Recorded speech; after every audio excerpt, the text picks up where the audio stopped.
let me know what you think your top two kind of key takeaways are ahead of COP. Now, we might ask this question again after COP, but what do you think your top two takeaways are going to be in terms of the lead up to COP? So, Lynn, I'll maybe come to you first. Key takeaways pre-COP. Pre-COP, key takeaways.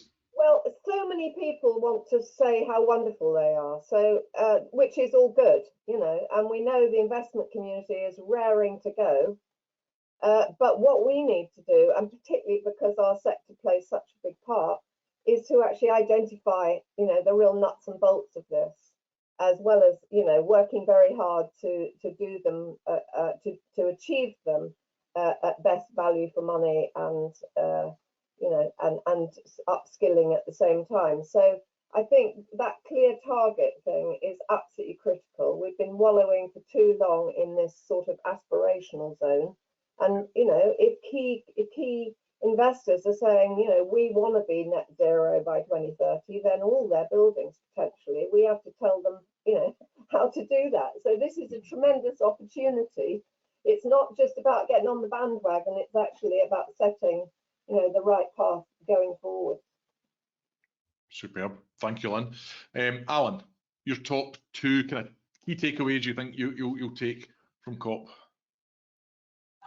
Yeah, well, I think I've touched on them before. You know, what the industry needs is it needs certainty, and we need to maintain the momentum. So momentum pre and post COP are the important things for me in the sector. You know, the sector has been around this part of work for many, many years. I personally have been around renewable technology for nearly 20 years of my career, you know, and there's been many false dawns, false starts, you know, but we're past all of that now. So let's get the momentum going. Let's move us forward into the next phase of installations, etc. Excellent. Thank you, Alan. Mr. McKee, your key takeaways ahead of COP? Yeah, first thing I would say, I think, is collaboration. I think the different players across the ecosystem working as closely as possible together to make sure we're all aligned. That's government, industry, innovation centre, universities, businesses right across the sector. I think is hugely important, because these are big, big challenges that we need to face into with a common understanding of how we're going about that. And I think the point that Lynn makes about investment is hugely important. And we've done a lot of work on the Global Capital Investment Plan, the Green Investment Portfolio, ESG investing in particular, ethical finance. So there's an open door there, because investors are really hungry for this stuff. And you're absolutely right, Lynn, it's getting those offers lined up. There's a lot of work happening on that investable pipeline propositions, if you like, as part of that, the work that's been done on the capital investment plan. And I think we've just got to make sure that's all lined up ready for COP, so that we've got something to showcase there. Excellent, excellent, thank you. Steve, I'll come to you next.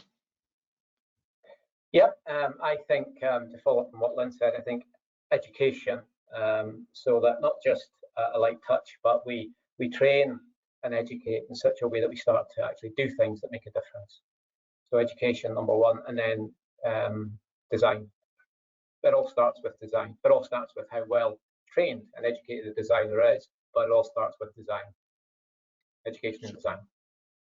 Thank you, Steve. Sean, same question to you. I'll probably be controversial, if I can be the academic controversial. I think certainly for pre-COP, I would like to see a joint agreement that when we talk about net zero, we know exactly what we're talking about. No point setting a target for net zero if people are thinking it's only operational, and we're doing all this great work in embodied carbon, and it's actually not part of the net zero outcome.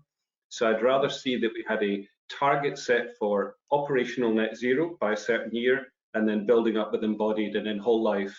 So when we're talking about 2045 or 2050, we're actually looking in the round right across the carbon sphere.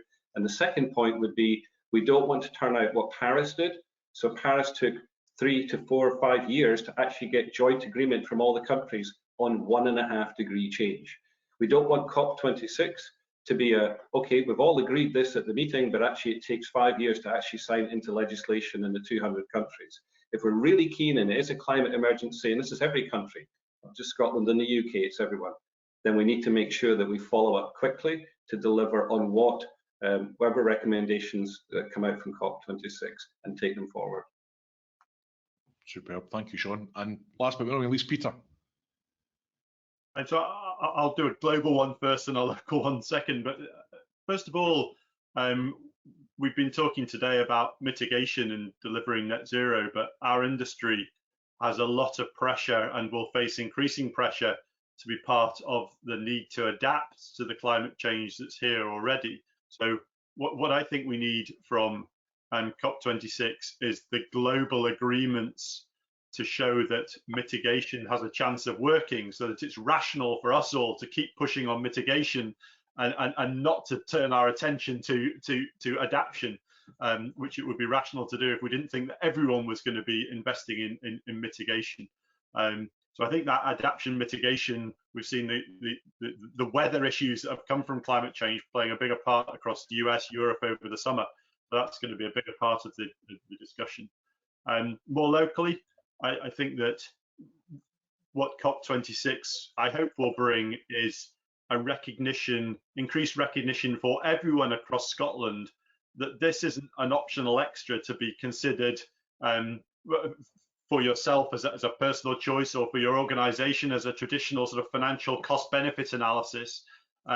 It's something that we have to do, but neither is it everything. And we at SFT will always consider people, place, prosperity and planet, but we must all do more every time we do something to improve it. But we're doing a great job. You know, we can't beat ourselves up. As Mr. McKee said, overall for our industry, this is an opportunity, not a threat. And we have a central role to play in decarbonising Scotland. That the perception of that and the public perception of that will come from COP26 can only help us in that aim.